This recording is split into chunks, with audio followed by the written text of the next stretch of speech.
the real point is what you need to be able to do is to deter, to raise the price of people seeking to interfere with your liberty, with your sovereignty, with your freedom, right? Now,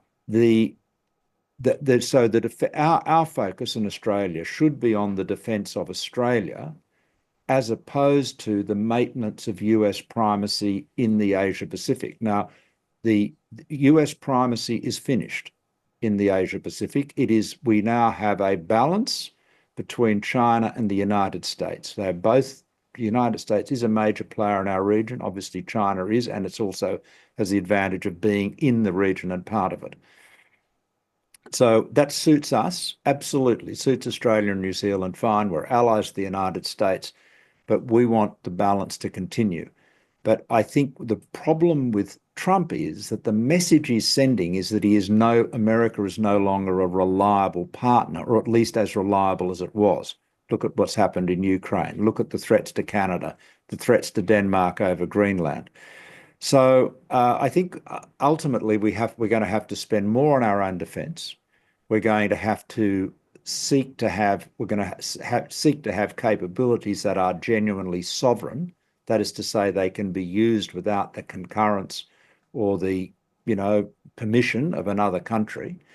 And that's a big change. That is a really big change because unfortunately, over the last 4 or 5 years, Australia has become much more dependent on the United States in a national security sense, right at the time, it's exquisitely bad timing, right at the time when the United States was becoming less dependable. And what might this mean for New Zealand? I mean, New Zealand and we're speaking just after Anzac Day. I mean, obviously, New Zealand and Australia have always tried for interoperability with their defence forces. But do you think that the two countries need to get closer still on defence? What are the implications for New Zealand here?